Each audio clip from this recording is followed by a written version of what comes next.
नमस्कार साथियों, आज हम बात करेंगे पुलिस की एक नई रंगदारी के बारे में। पुलिस की रंगदारी के बारे में आप लोग सभी लोग जानते होंगे, लेकिन आज एक नई रंगदारी बताएंगे जो इसमें खूब ट्रेंडिंग में चल रही है। तो चलिए मनोज सर से जानते हैं समस्या, फिर उसका समाधान देखेंगे क्या होता है। नमस्कार साथियों, मैं मनोज वर्मा दिल्ली लॉ अकेडमी से। पुलिस द्वारा सुनारों पर अत्याचार ऐसे हैं जो चोरों के द्वारा बताए जाने पर पुलिस द्वारा सुनारों को उठाया जाना, उनसे वसूली करना। ये वसूली कहाँ तक सही है, इसके लिए इसके उपचार ये बताएंगे हमारे आरवी सर। साथियों, बड़ा ही ट्रेंडिंग मामला चल रहा है कि किसी भी सुनार के पास पुलिस एक दो चोरों को लेकर के चली जा रही है कि इन्होंने सोना खरीदा है चोरी का, और उस सुनार को डरा धमका के लाख, 2 लाख, 4 लाख, 5 लाख जो भी अमाउंट मिलता है उसको ले आना। इस तरीके की उगाही इस समय खूब ट्रेंडिंग में चल रही है। क्या ये किस तरीके से सही है? क्या उगाही करना सही है?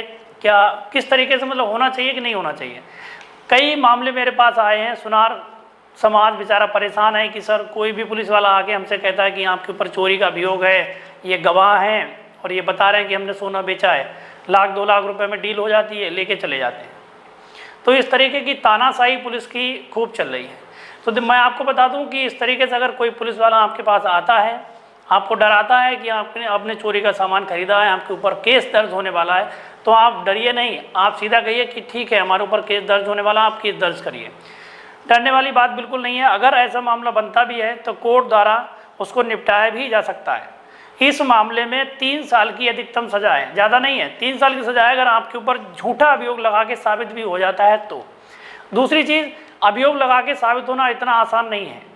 अभियोग लगाना और साबित करना दोनों अलग अलग चीज़ें हैं। कोई भी व्यक्ति आपसे कह सकता है कि आपने चोरी का माल खरीदा है, तो अगर आपके पास माल खरीदा हुआ मिल भी जाता है तो आपकी देखी जाएगी कि आपकी इंटेंशन क्या थी, बेईमानी से आपने खरीदा था या आपने अपने सद्भाव से खरीदा था। भाई, सोने का सामान किसी सुनार के पास आप लेकर के जाएंगे तो रसीद लेकर के कोई नहीं जाता है। तो कोई भी व्यक्ति आपके पास बेच के गया है, वो चोरी का है या उसका अपना है, ये आपको पता नहीं होता है।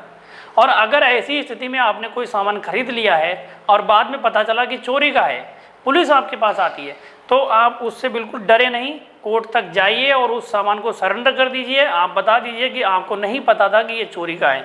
आप बिल्कुल साफ छूट जाएंगे, आपके ऊपर कोई चार्ज नहीं लगेगा, कोई सजा नहीं होगी। और अगर पुलिस द्वारा अगर धमकाया जाता है बार बार, तो उसके लिए पुलिस वाले के ऊपर क्या कार्रवाई होनी चाहिए? हाँ, अगर पुलिस आपके पास बार बार आ रही है, बार बार आपसे उगाही कर रही है, बार बार आपको परेशान कर रही है, तो उसके बचाव के लिए कई प्रोसेस हैं। उसमें आप अपने लोअर कोर्ट में, सीजीएम कोर्ट में परिवाद दाखिल कर सकते हो कि साहब हमें परेशान किया जा रहा है, या 226 में हाई कोर्ट में जाकर के आप रिट भी लगा सकते हो कि आपके मूल अधिकार का उल्लंघन हो रहा है, आपकी जो छवि है मार्केट में वो आपकी छवि धूमिल हो रही है। तो बहुत सारे उपचार हैं, लेकिन समस्या ये है कि आप लोग एकदम डर जाते हैं और डरने के चक्कर में आप लोग अपना नुकसान कर लेते हो, पुलिस को पैसे दे देते हो, और पुलिस को पैसे एक बार देने के बाद पुलिस को लालच हो जाता है, वो आपको बार बार परेशान करती है। तो जो भी सुनार भाई हैं, जो भी हमारे सुरकार समाज के लोग हैं, वो एक बात ध्यान रख लें, इन चीज़ों से ना डरें, और जिसको भी इन परेशानियों से गुजरना पड़ रहा है वो हमारा नंबर नोट कर लें और हमसे कांटेक्ट करें। साथियों, डरने की ज़रूरत नहीं है, डीएलए पूरा परिवार आपके साथ है। अगर कोई समस्या होती है तो आप दिए गए नंबर पर संपर्क करिए, जहां तक संभव होगा हम आपके साथ हैं, हम आपकी मदद करने के लिए बिल्कुल तैयार हैं। तो घबराइए नहीं, कोई भी पुलिस वाला आता है उससे आप पूछिए, संपर्क करिए, हमें बताइए, हमारा नंबर लिख लीजिए, घबराने की ज़रूरत नहीं है।